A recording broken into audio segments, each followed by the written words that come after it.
This is CBS 46 News at 4. Getting results. 1, 2, 3, 4. A DeKalb County middle school teacher is now the subject of a criminal investigation. That's disgusting. What Dunwoody police believe he did coming up. 2 kids are shot following a football game. That's a little scary. I've been living in the area since 2003, so it's a little scary. Apparently there's a block party after every game. I'm speaking with neighbors. Frustrated to learn they've been breathing toxins for years, citizens will gather tonight to ask environmental officials why they kept quiet. She was hysterical. A family is mourning after a young mother crashed into this embankment this weekend. She said the baby was in the hospital, all right, but my grandbaby was gone. We'll tell you how her 1-month-old son survived.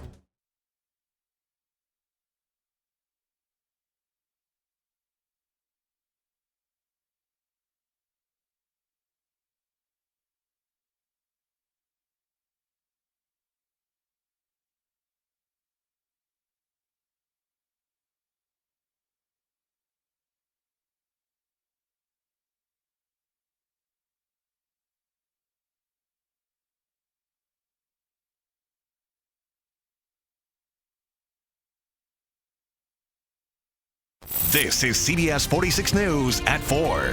Getting results. A DeKalb County middle school teacher is now the subject of a criminal investigation. That's disgusting. What Dunwoody police believe he did coming up. 2 kids are shot following a football game. That's a little scary. I've been living in the area since 2003, so it's a little scary. Apparently there's a block party after every game. I'm speaking with neighbors. Frustrated to learn they've been breathing toxins for years, citizens will gather tonight to ask environmental officials why they kept quiet. She was hysterical. A family is mourning after a young mother crashed into this embankment this weekend. She said the baby was in the hospital, all right, but my grandbaby was gone. We'll tell you how her 1-month-old son survived.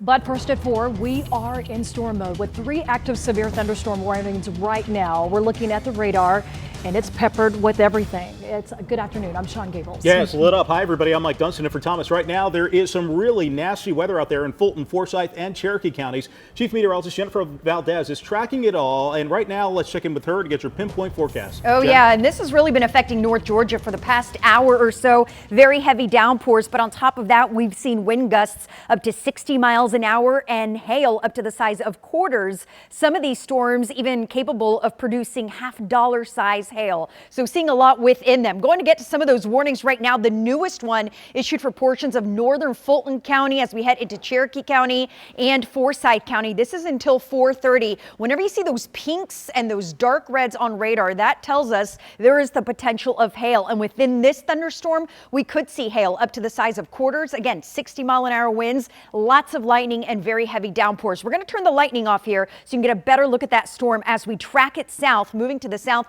at about 10 to 15 miles an hour. So this is a slow mover, and that's part of the problem. That's going to produce a lot of rain in a short period of time, heading towards Milton at 4:09, Woodstock at 4:14, into the Crabapple and Alpharetta area just before 4:30 this afternoon. And that's not the only strong storm I'm tracking over North Georgia. As we head further west, seeing some issues in Floyd County as we head into Bartow County as well. These had a history of being severe, but they have weakened, although still producing very heavy downpours near Rome and Cartersville. Then as we head towards the northeast, Silver City, Dawson, Forsyth County, brand new warning for you. This one also until 4:30 this afternoon, nearly stationary, drifting very slowly to the south. So you are going to see very heavy downpours. Again, Dawson County, Forsyth County, you are also under a warning until 4:30 this afternoon. We'll keep most of that rain in the mountains of northern Georgia and north of metro Atlanta through the afternoon. We'll get a little bit of a break, but then tonight I'm watching some showers moving in from East Georgia that could bring additional showers and storms right over the metro area tonight. So we're not out of the woods here in metro Atlanta. Could see some storms this evening. Because of that, a 40% chance of rain with scattered showers and storms. Some could be strong and even severe. We'll continue to track these storms for you. First, let's see how the rain is affecting the afternoon commute. For that, we'll head to Alicia. Well, so far, Jennifer, we are crossing our fingers. We don't have any major accident spots. We've got some ominous skies in some of those northern counties, including Cherokee County here. This is a live look pinpoint traffic cam at 5 I-75 over Chastain Road. You can kind of see that skies looking like they're about to dump some rain. Roadways appear to be dry at this vantage point here. Some slow traffic in that northbound direction. That is usual stuff as you make your way north of 75 in through Cherokee County. Certainly going to be monitoring drive times closely this afternoon, and as that rain moves in, we are anticipating average sensor speeds to go down and average trip times to go up. So far in the green along I-85 and 75. Georgia 400 starting to tap the brakes there. It's still a quick trip though, 12 minutes. I-285 in through Holcomb Bridge. Average sensor speed through that stretch is 40 miles per hour. Along the downtown connector, the story right now is building volume, but still not a bad time to head outside. We've got some orange traffic flow, 85 from that Georgia 400 quarter. It does start to turn to red by the time you hit 85 and 75 and slow through those midtown interchanges. Picks up the pace in both directions through the Grady curve. No major problems near the airport spot. We're staying on top of it, expecting it to be a busy afternoon. Another live traffic update coming up. Mike, Sean. All right, thank you, Alicia. We are following breaking news at 4. A man is dead after a fall at a downtown Atlanta hotel, and police are calling it an accident. Yeah, it happened here at the Hyatt Regency on Peachtree Street. CBS 46's Megan Packer live there right now. Megan, for anybody who saw it, it had to be pretty shocking. That man was way up on the 11th floor, right? Mike, that's what we're hearing from Atlanta police right now. And again, they are still trying to figure out the circumstances surrounding this man's death. We have some photos from inside the hotel. These are right inside the front doors in the main lobby. It shows an area really partitioned off, blocked off with people standing around.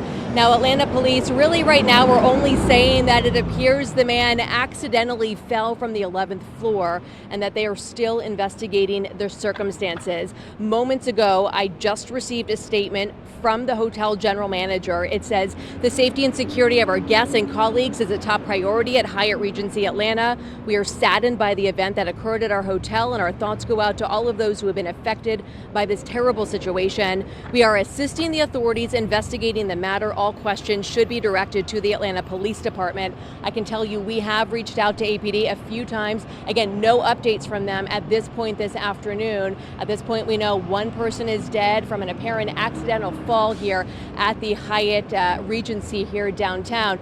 We have stopped a couple of guests. Some people know what's going on. Others had no idea that this investigation was happening in the middle of the hustle and bustle of a busy downtown hotel. We'll be sure to let you know when we learn more from police. Reporting live downtown, I'm Megan Packer, CBS 46 News. All right, thank you, Megan. And now to a CBS 46 crime alert. A Metro Atlanta middle school teacher under criminal investigation after reports of someone trying to molest a teenager in a mall bathroom. The aftermath of that encounter was all caught on surveillance video. And CBS 46's Ashley Thompson live at Perimeter Mall where it all happened. So, Ashley, what are police saying about this teacher? We're actually out here at the school right now. This is where the teacher worked. Right now, no one has been charged, but a DeKalb County Schools teacher is considered a suspect. He has now been placed on administrative leave pending this investigation. Now, according to Dunwoody Police, a teenager was approached by a man in the mall bathroom. This is surveillance video of the man Dunwoody Police say is the suspect. We've blurred his face since he has not yet been charged with the crime. Police say the suspect began asking the teen personal questions like his age and where he's from. Officers tell us he was somehow able to lure that teenager inside a bathroom stall, then lock the door and grab for his pants. Now, the victim was able to get out of the bathroom stall and the suspect took off. Today, DeKalb County Schools confirming one of its teachers is under investigation for this. The school district was actually made aware by the teacher in question. He told them. Shoppers at the mall are in disbelief. We don't know, right? I mean, what kind of people are around here, so it's not good, and people needs to be very careful. Especially with it being a middle school teacher, you would think somebody of that nature and character would have a better reaction, maybe a better mindset, but who knows. And again, we are here at Tucker Middle School. This is where that teacher teaches, but again, he has been placed on administrative leave pending this investigation. Police in DeKalb County Schools are not releasing his name because he has not been charged with a crime yet. Live in DeKalb County, Ashley Thompson, CBS 46 News. We'll follow this one, Ashley. Thank you. Right now, new details in the case of somebody shooting two kids after a high school football game. It happened not far from Lakewood Stadium in southwest Atlanta. Saturday night, this is where it happened. Daniel Wilkerson is there. It concerns Marlo Mauricio. That's a little scary. I've been living in the area since 2003. News that 2 kids ages 12 and 16 were shot near Lakewood Stadium. Oh my goodness. It happened Saturday following a Mays versus Carver game. Kids gathered here not far from the stadium near Olive Street and Clare Drive. Witnesses tell us they heard screaming, arguing, and then gunshots. One parent estimates there were more than 250 students here lined up along the street. They say it happens after every game. It's not the first time gunfire has sparked safety concerns in the area. Back in 2014, a teenager opened fire after a game as the same teams played. It was the Mays homecoming game against Carver. At the time, an APD officer opened fire, hitting the team. That boy did survive, and police later charged him. Back to this most recent case, the double shooting did not happen on school property, so APD has charge of the investigation. Mauricio just hopes changes are made to make what should be a good time more safe. Maybe increase police presence? In Southeast Atlanta, Daniel Wilkerson, CBS 46 News. And just before this newscast, police released an update on the condition of the teens who were hurt. They say the 12-year-old boy who was shot twice and was taken to the hospital in critical condition is now stable. Doctors and nurses treated and released the other teen who's 16 Saturday night. So far, police have not made any arrests. The Trump administration